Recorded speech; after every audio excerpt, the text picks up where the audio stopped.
Right, so today we're going to be making a start at spreading dung. I've got my 300 horse 7040 here. She's on the front of a Richard Western D12 dung spreader. She's one hell of a size of a beast of a machine. This takes a bit of pulling, but that has got enough power for it. So got double beater rockers at the back. Works off a chain floor, a double chain rather than one full one, so only covers half the dung spreader on either side. So I dare say that's better than one single chain, because if one single chain buggers up, you know, so and that's technically stronger because it's only working with half the weight on each chain. So got my Manitou here. It's a 2008. I seen somebody was asking. Still does our job. This one was actually bought second hand at an auction, and we done it up, and aye, she's doing away fine. So we'll keep them going and maintain them while we can, and that's better than buying new, at the moment anyway. So fair amount of dung to get out, so might as well get started now. It's been dry for about 2 days I think, but the ground's catched up, so it's been hooria wet. 2-3 days of dry weather and that's helped, so but I think the whole of next week's to be dry, but who knows, that can change at any moment. It's hellish really here, so aye, gonna get going now.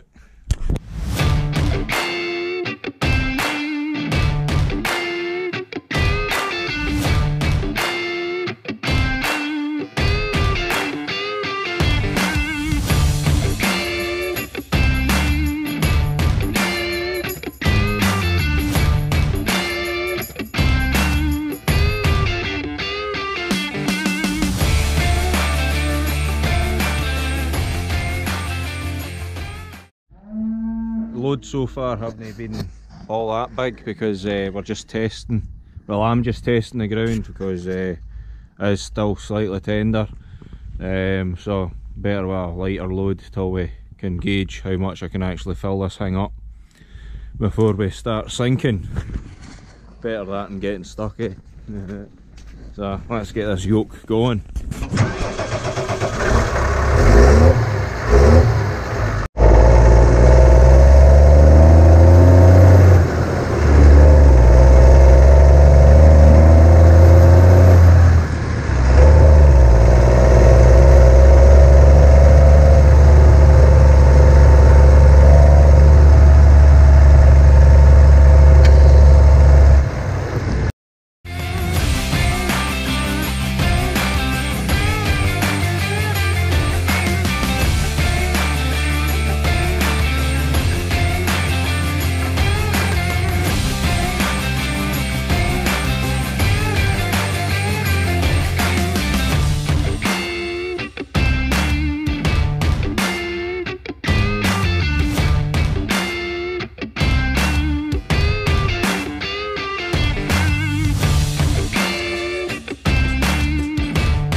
So I'm still trying to get used to my drone, and it lost track of me, started spinning, and then I had to redirect it.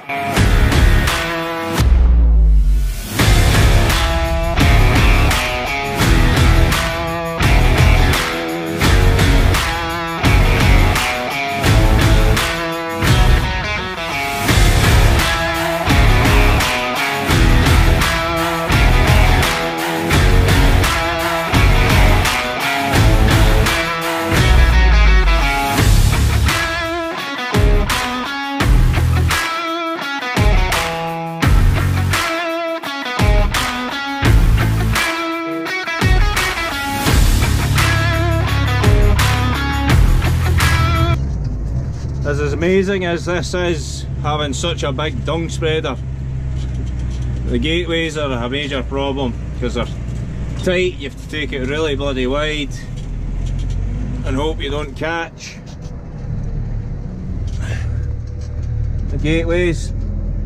See how close that was. Oh, so much power! Oh, you got to slow down here at the rig. Yeah. Beautiful, beautiful. So I'm spreading in this field here. Just last year's stubble field. This steep field here, that was in barley last year, and we undersown it with grass, so it's came away really nicely. So this one is getting spread with dung, then I'll plough it. And then a field's just behind there, on the right behind that dike there, that's getting ploughed and put in barley this year. Just part of the rotation, we rotate all the fields, give them all a break from being in arable, put them back into silage, and then every few years change the fields. That's the way we work it, keep everything fresh. Works good for us. So this is my third load in here. First couple I shot with the drone. So what we do when we get started is we start the PTO up. Then that means that the beaters aren't against the dung. Then we open the back door.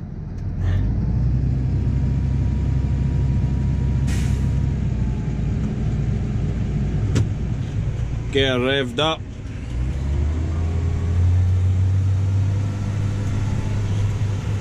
Get the right gear. Start the floor. You'll maybe just see it down there. Then the dung starts coming. Then you start going.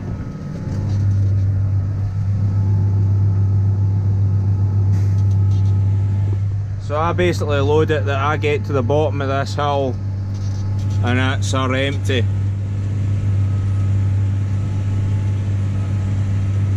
And that's how I work it.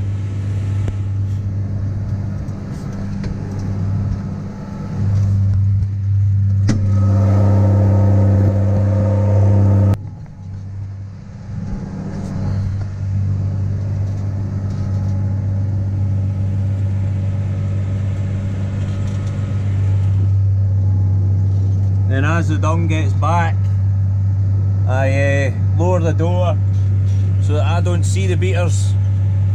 If you see the beaters, then that means there's a high chance it can throw a stone at you. Our old dung spreader didn't have the slurry door on the back, and we used to put chicken wire across the back window as a guard. And that saved the back windows. There was one time that I was spreading and I didn't put the guard on and it came through the back window and I shat myself, I'm not gonna lie. It was a huge bang and then that was it, window smashed, Dad raging, why did you not have that on the back of the tractor? I told you all this, but I was young, stupid. But we don't need to put our guard on it now. That makes a big difference. I dare say there is a very small chance that it will come, but it's not done it yet. I don't know if anybody in the comments can tell me if that's happened to them or not with a back door on the dung spreader.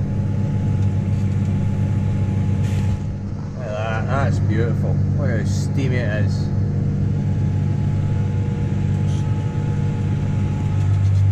Getting a nice thick coat. Got plenty of dung to do it with anyway.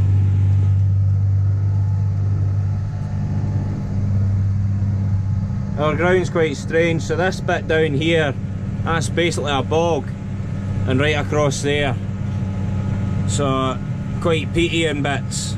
Not too bad, but it was really hard to drain,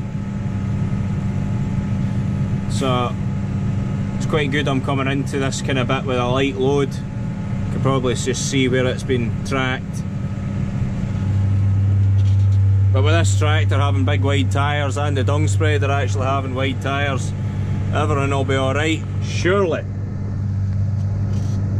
I actually went through here with a paraplough when it was frosty to see if that would make a difference. So I'm not sure if it has or not, but I guess we'll soon find out. For those of you who don't know what a paraplough is, it's basically a subsoiler but a very old one. So I don't see any puddles here right enough, but there's definitely wetter than the rest of the field. We've got quite nice loamy soil up here, but there is peaty bits, and then there's a couple of sandy bits and a couple of gravelly bits. We seem to have a mixture, and then there's some red clay. It just depends. It's a strange bit, I suppose, with it being on a hill. So that's the load nearly empty, and I'm nearly at the end of the field. If it doesn't empty by the time I get here, I'll just spread it along there. So, see there, that's about to disappear, so I'm lowering the back door. So I'm not wanting any fucking stones. I really need to stop swearing. I do apologise for that. Right, I don't actually have a wide angle PTO, which is unfortunate, so just had to switch it off. Switch the floor off so it's not driving it into the beaters. That would cause problems, so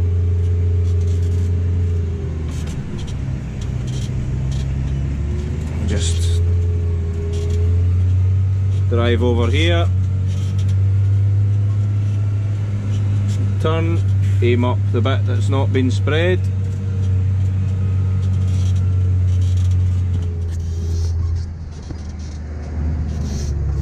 Start the beaters up again, lower the gears, get it revved up again, and start the PTO, the floor. It's nearly finished now.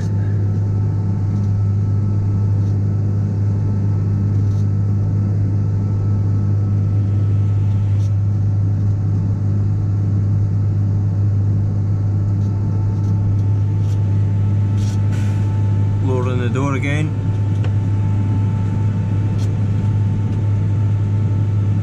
But she's nearly finished anyway, so see the ground's a bit wet here, it's digging it a bit, and that's with a nearly empty load, so not 100% dry, but at least I'm able to work the ground a wee bit. Right, time to fill up. Alright, so definitely getting a bit more confident with the loads. She's a lot fuller this time, so I'll be absolutely fine. The ground's open alright so far, so I dare say it's ready for bigger loads. Let's give it yee-haw.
Well, that's another load filled. So, just got to keep going. But daylight's starting to run out, so thank you all very much for watching. I hope you've enjoyed it. Leave a comment, tell me what you like the most. I hope to bring more content like this soon, because things are just about to go nuts shortly with ploughing, sowing, slurry, just all the groundwork's just going to all come at once, and aye, there'll be plenty of stuff to record. Don't know how much time I'll have to edit right enough, but I'm sure I'll make time at nights when I'm ploughing. I don't know. We'll see. But it's bloody tight there. Aye, no so bad. But aye, nah, thanks for watching. See you all next time.